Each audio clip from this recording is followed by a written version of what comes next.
भाषा, लिपि और व्याकरण। बच्चों, प्राचीन काल में जब भाषा का विकास नहीं हुआ था, तब लोग संकेतों के माध्यम से अपना काम चलाया करते थे। परंतु हर बात इशारों या संकेतों के माध्यम से कहना तथा समझना असंभव था। आवश्यकता को देखते हुए लोगों ने चट्टानों, पत्थरों तथा दीवारों पर संकेत या चिन्ह बनाने का काम शुरू कर दिया। समूहों की भिन्नता के कारण जितने भी समूह थे, उनके अलग अलग संकेत चिन्ह बन गए। जैसे जैसे लोग सभ्य होते गए, उन्हें अपनी आवश्यकताओं के अनुसार भाषा की जरूरत महसूस हुई। परिणाम स्वरूप भाषा का आविष्कार और विकास हुआ। परिवर्तन संसार में होता ही रहता है। इसी तरह भाषा में भी बार बार परिवर्तन होता रहा। सैकड़ों वर्षों के अथक परिश्रम के बाद भाषा का निश्चित स्वरूप बना। मनुष्य ही नहीं बल्कि पशु पक्षी भी अपने मन के भावों को अभिव्यक्त करते हैं, परंतु उनकी भाषा हमारी भाषा से अलग है।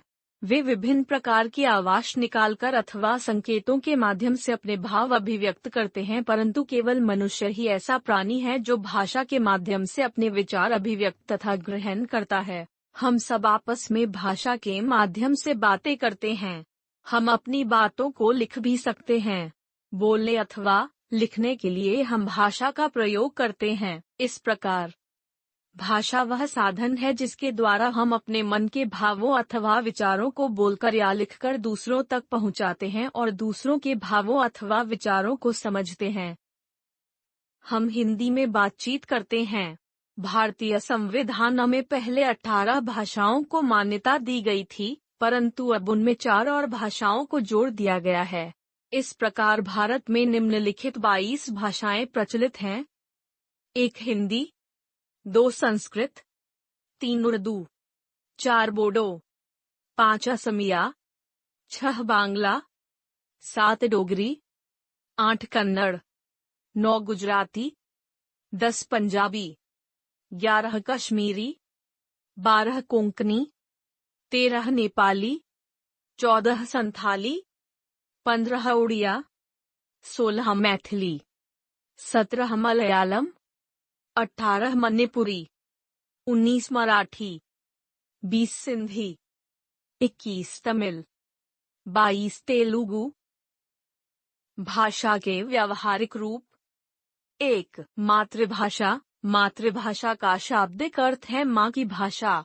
बच्चा जिस परिवार में जन्म लेता है, उस परिवार में बोली जाने वाली भाषा वह अपने आप सीख लेता है। जैसे जो बच्चा पंजाब में जन्म लेगा वह पंजाबी, जो गुजरात में जन्म लेगा वह गुजराती, जो महाराष्ट्र में जन्म लेगा वह मराठी अधिक प्रयास किए बिना सीख लेता है। 2. जनभाषा। जनभाषा के रूप में हिंदी दैनिक बोलचाल की भाषा है। हिंदी फिल्मों ने इस जनभाषा रूप को खूब निखारा है। पर्यटन केंद्रों, तीर्थ स्थलों, ऐतिहासिक स्थानों तथा रेलवे प्लेटफार्मों पर जब विभिन्न प्रांतों के लोग मिलते हैं तो बातचीत के लिए जनभाषा हिंदी का ही प्रयोग करते हैं। 3. राजभाषा। राजभाषा के रूप में विभिन्न सरकारी कार्यालयों और संस्थानों में पत्र व्यवहार अंग्रेजी के साथ हिंदी में भी किया जाता है। कई संस्थानों में तो हिंदी में अनिवार्य रूप से काम करने के निर्देश दिए जा चुके हैं। 4. संपर्क भाषा। संपर्क भाषा के रूप में हिंदी महत्वपूर्ण राष्ट्रीय भूमिका निभा रही है। इसके कारण राष्ट्रीय एकता के भाव को बढ़ावा मिला है। दक्षिण और उत्तर का भाषिक भेद मिटाकर हिंदी उन्हें एक दूसरे के निकट लाई है। जनसंचार माध्यमों पर दक्षिण भारत के निवासी भी हिंदी का प्रयोग करने में गौरव अनुभव करते हैं। हिंदी भाषा के द्वारा विभिन्न भाषा भाषियों के बीच एक नए सद्भाव और सौहार्द के प्रसार की आशा की जा सकती है। भाषा के रूप। भाषा के 2 रूप हैं। भाषा के रूप।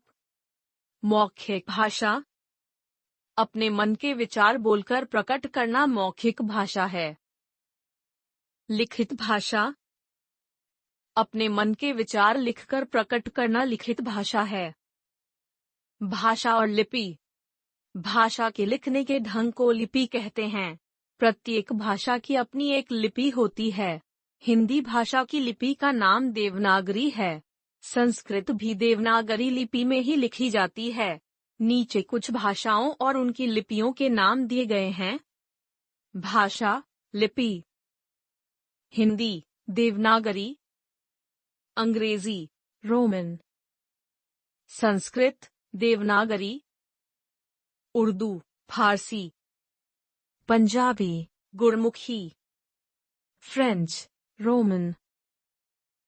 व्याकरण आपसी बातचीत के दौरान भाषा के मौखिक रूप का ही प्रयोग किया जाता है। रेडियो, दूरदर्शन और टेलीफोन पर इसी भाषा का प्रयोग होता है। प्रत्येक भाषा के अपने कुछ नियम होते हैं। इन्हीं नियमों को व्याकरण कहते हैं। व्याकरण हमें सिखाता है कि भाषा का कौन सा रूप शुद्ध है और कौन सा अशुद्ध। अतः भाषा के शुद्ध प्रयोग के लिए व्याकरण के नियमों की जानकारी आवश्यक है। व्याकरण द्वारा ही हम भाषा को शुद्ध बोलना, पढ़ना और लिखना सीखते हैं। हिंदी व्याकरण के निम्नलिखित 3 अंग हैं। व्याकरण के अंग: वर्ण विचार, शब्द विचार, वाक्य विचार। शब्द का निर्माण वर्णों या अक्षरों से होता है, इसलिए सबसे पहले वर्ण पर, फिर शब्द पर और अंत में वाक्य पर विचार किया जाता है। हमने सीखा, भाषा वह साधन है जिसके द्वारा हम अपने मन के भाव बोलकर या लिखकर प्रकट करते हैं। भाषा के 2 रूप हैं, 1 मौखिक भाषा, 2 लिखित भाषा। भाषा लिखने के ढंग को लिपि कहते हैं। व्याकरण भाषा का शुद्ध प्रयोग करना सिखाता है।